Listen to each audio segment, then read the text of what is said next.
రేపు అనగా salaries release చేయాలి. ఇవాళ ఇంకా రెగ్యులరైజేషన్స్ అవుతున్నాయి.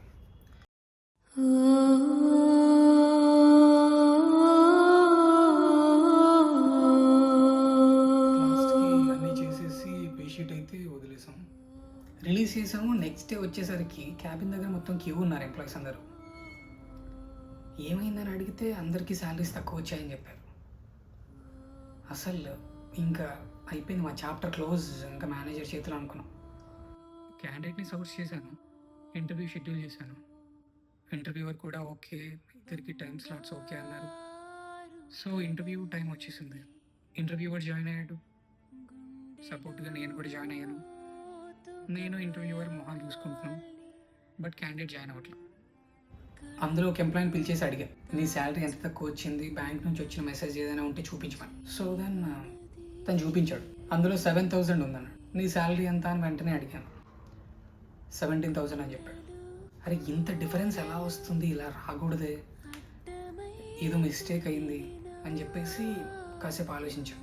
ఒకసారి నాకు ఇవ్వు, నేను చూస్తా అంటే యువర్ పేమెంట్ ఈ సక్సెస్ఫుల్ ఫర్ జై భవానీ కిరాణా స్టోర్స్ అని చెప్పేసి ఉంది. అంటే ఆ ఎంప్లాయీ ఏదో కిరాణా షాప్కి చేసిన ట్రాన్సాక్షన్ తీసుకొచ్చి నాకు చూపించి శాలరీ తక్కువ వచ్చింది అన్నాడు. స్ట్రైట్ వెళ్ళి లెఫ్ట్ తీసుకొని వెళ్ళి పని చేసుకోమని చెప్పాను. కానీ మిగతా వాళ్ళందరి పరిస్థితి ఏంటి, మిగతా వాళ్ళందరికీ కూడా తక్కువ వచ్చిందంటే there is some mistake. So somehow దీన్ని మనం ఫిగర్ అవుట్ చేద్దాం, మనం చేస్తున్నాం అని చెప్పేసి అనుకున్నాం. సో దీన్ని మేనేజర్ దగ్గరికి తీసుకెళ్ళకూడదు, నేనే రిజాల్వ్ చేశాను. ఎలా? ఇద్దరం అలా చూసుకుంటాం, ఇంకా క్యాండిడేట్ జాయిన్ అవ్వట్లా. సర్లే జాయిన్ అవుతాడని ఒక 5 minutes వెయిట్ చేసాం. ఇంకా మాకు అర్థమైపోయింది ఇంకా క్యాండిడేట్ జాయిన్ అవ్వడని చెప్పేసి. So it's okay, will source for another candidate అనుకున్నాం. బట్ ఒక గంటలో క్యాండిడేట్ కాల్ చేశాడు. కాల్ చేసి ఎందుకు జాయిన్ అవ్వలేదని నేను అడిగితే, ఇలా లారీలో లోడ్ వచ్చింది, తిప్పుకోవాల్సి వచ్చింది సార్, సో అందుకే ఇంటర్వ్యూ జాయిన్ అవ్వలేకపోయాను, మళ్ళీ షెడ్యూల్ చేయమన్నాడు. ఆ మొక్క నేను ఇంటర్వ్యూవర్కి చెప్తే మొహం ఎక్కడ పెట్టుకోవాల్సి వస్తుందో అని చెప్పేసి డ్రాప్ అయిపోయాను. కానీ ఇది మేనేజర్ దగ్గరికి వెళ్ళిపోయింది నేను ఇలా అనుకునేసరికి.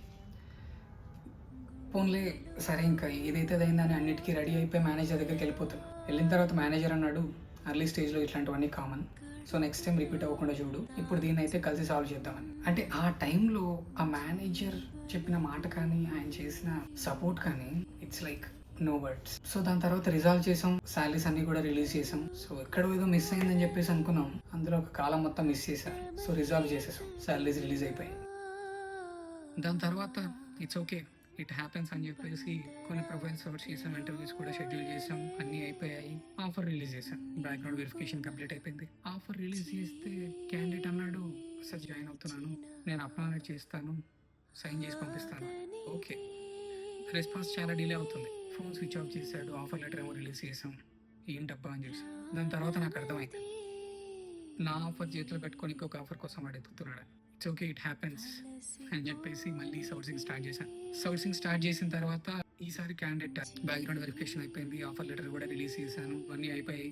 జాయినింగ్ డేట్ ఇంకొక 5 days ఉందనగా వాళ్ళ నాన్నగారికి ఇవ్వలేదని చెప్పి, సో నేను జాయిన్ అవ్వలేను. అది నాతో చెప్తే బాగుండదు, కానీ నా కొలీగ్ ఫోన్ లిఫ్ట్ చేసిన తర్వాత చెప్పాడు.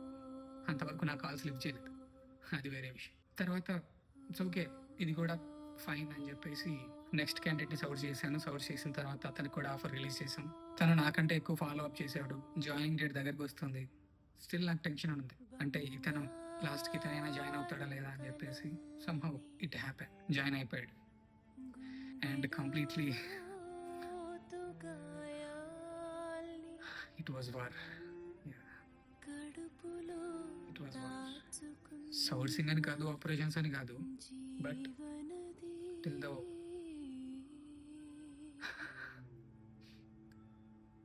But yeah, it was war. It was great lessons and great experiences. Please follow. No one can put it better than my manager. ఇదేంటి కొండల్ని ఢీకొనొచ్చు అన్న సపోర్ట్ ఆయన ఇచ్చాడు. ఆ టైంలో అది చాలా చిన్నదైపోయింది. వెంటనే దాన్ని సాల్వ్ చేసేసాం, సాలరీస్ కూడా రిలీజ్ చేస్తాం. End employees also